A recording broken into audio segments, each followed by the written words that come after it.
Yes. So as Samantha said, I'm one of the Red Wall MPs elected in December 2019. So I suppose a lot of what I'm going to say is from a Red Wall perspective, and I've lived in Sheffield my whole life, so very much part of that movement, I suppose, if you want to call it that. So I was elected on this levelling up mandate, and there've been lots of questions about what levelling up actually means, but essentially it is a fairness agenda and a recognition that opportunity and wealth are not spread evenly throughout the country, and they need to be. And so a lot of the government's key kind of flagship national projects like HS2, the Towns Funds, the Lifetime Skills Guarantee are very much about this levelling up agenda. And of course, I very much hope that those policies will help to spread wealth and opportunities, but I don't think they are enough to really level up the opportunities of our children, for very much the reasons that James has set out about addressing that strengthening our social fabric. So what are the things that stop people from taking opportunities? Because there are opportunities out there, but we all know that some people are able to take those opportunities,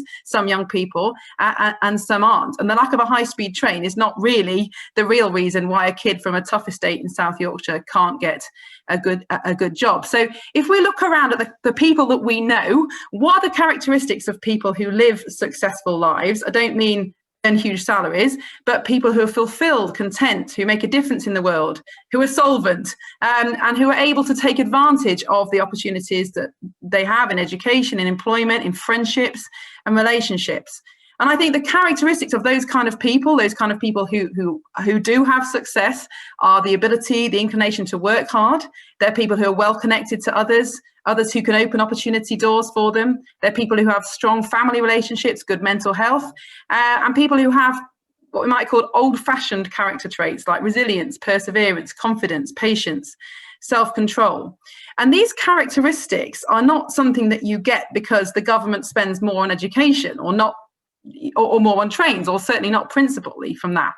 They come from your childhood, and people who grow up in stable families, as we've already said, loving families, people whose families are connected to a wide range of different people whose families have enough money for all the reasons have been set out, are more likely to gain those characteristics that then enable them to take advantage of opportunity and lead successful, rewarding life. So that's exactly the case for me. I've been very fortunate. My mum didn't work when I was a child. She spent huge amounts of time investing in my education.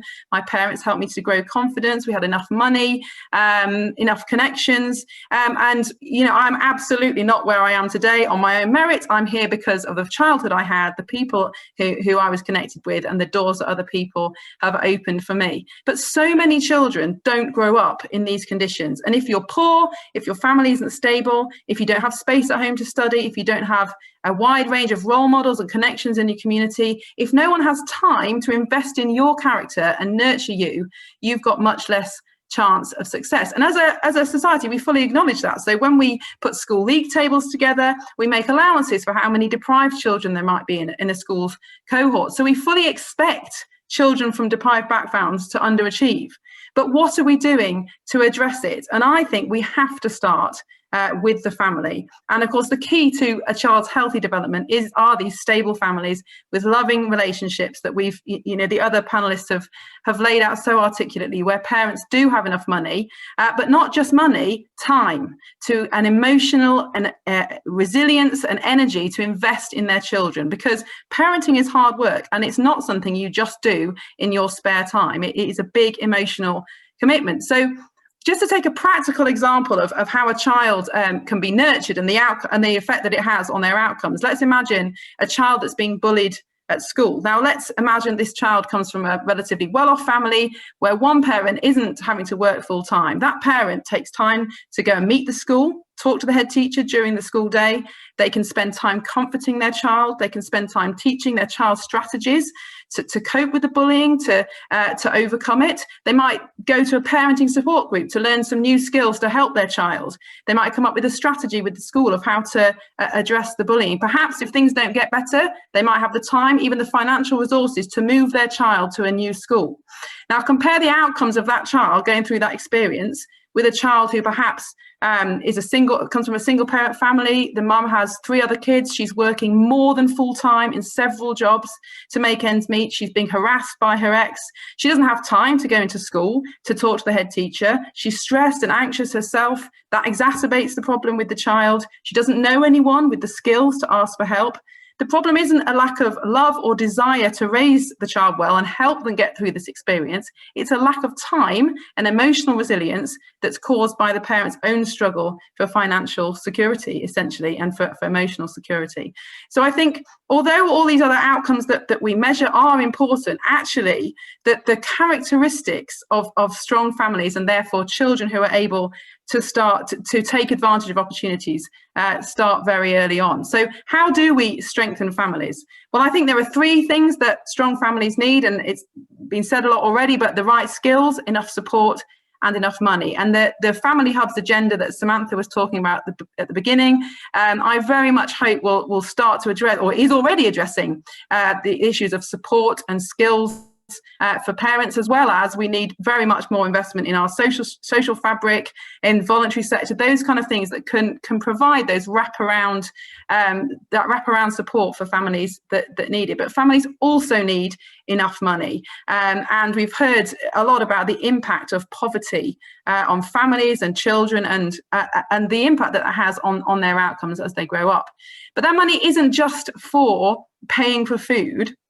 It also buys time away from paid work and time to foster the characteristics in the family and the child that lead to success and fulfillment. And if you have 2 parents, let's say, or 1 parent, a single parent family, working more than full time just to make ends meet, or not even managing to make ends meet, as many of those charts have shown, what time and energy and emotional resource do they have for actually nurturing the child in the way that is going to enable them to flourish as an adult? And I think our social policies over the last few decades have absolutely devalued the role of parents, because they have pushed more and more parents into full-time work, and then we've solved the problem, the child problem that this has created, with more and more hours of free childcare. Now, I absolutely take the equality point, and it's a great thing that women have the choice to work, to have equal careers. I absolutely agree with that. And I sit here as a full-time working mother, so I'm not, I don't disagree that is a good thing.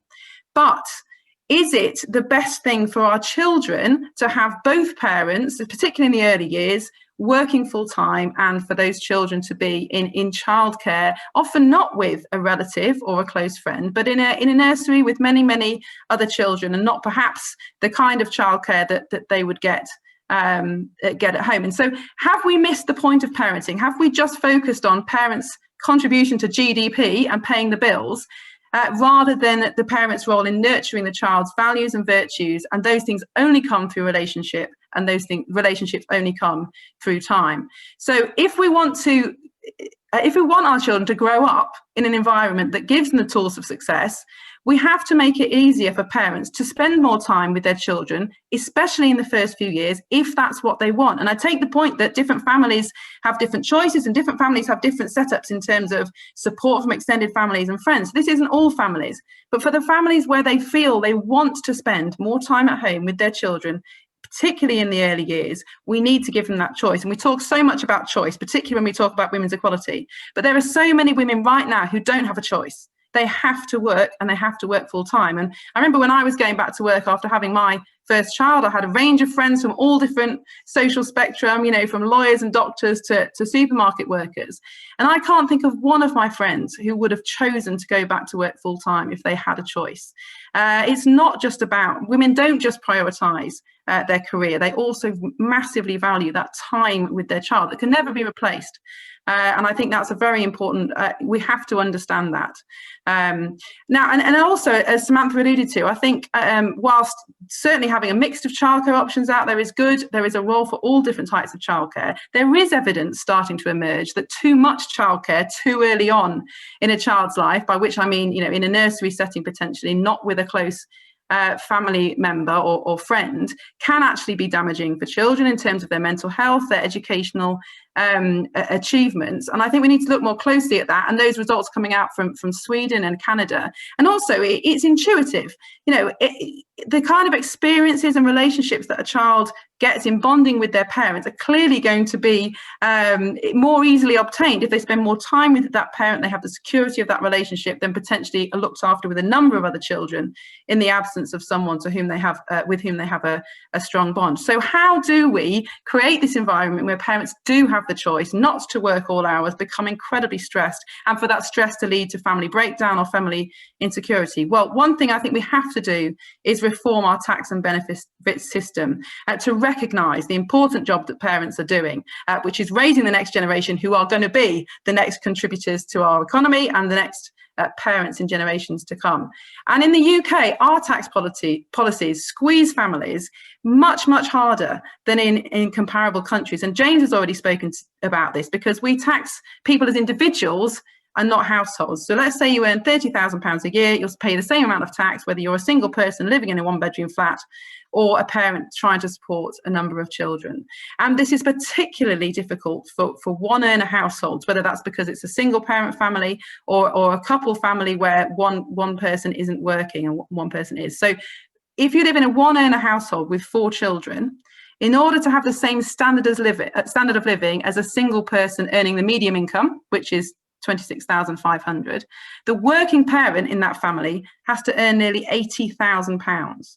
That's a salary over 3 times the median income. And in my constituency, that's an almost unachievable salary. So we are making it very, very difficult for families to have a good standard of living on a reasonable income. And to me, that's inherently unfair. And then the way we claw back benefits as income increases means that a lot of families can lose 75 pence in every pound that they earn. So how do you get out of poverty if that's your starting point? And this just isn't the way it works in other countries. So in Germany, for example, parents can choose to be jointly taxed, so they can fully transfer their tax allowance.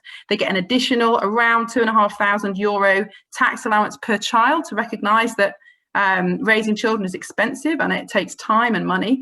And I think we need to go down this approach more ourselves, because we are absolutely penalising families at the moment and making it very, very hard for many families to obtain financial security. I think there are a number of ways we could go about this. I love the idea that James has set out about having a household taxation so that single earner families aren't penalised, where you can fully transfer your tax allowance and you're recognised as a unit rather than individuals. And that's how our benefit system works. So why shouldn't our taxation system work?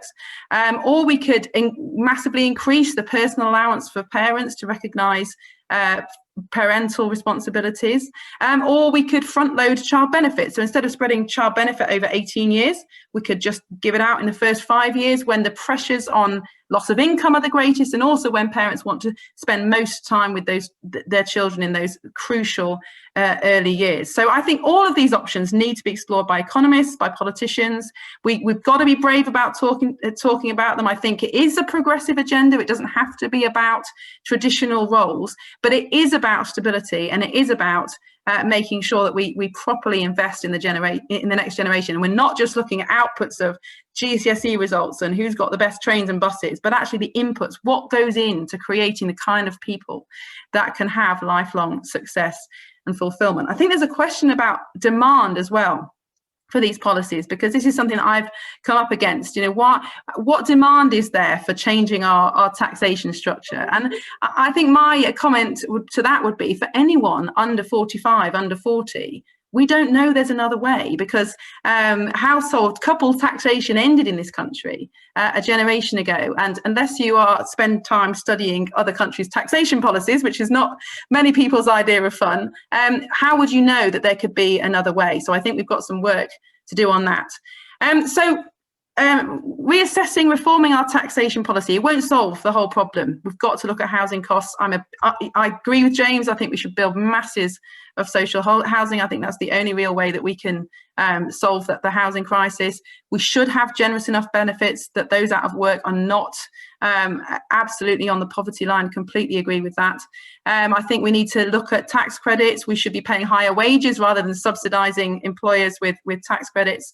But it would be a big step forward, not just financially, but also politically and philosophically in the way that we value parents. Because for most people, the way you parent, how effective you are as a parent, will have far more impact on the economy and on the next generation than anything else you do in life. So we have to make it easier to be a better parent by giving parents less financial stress and more time and energy and emotional resource to really nurture their children.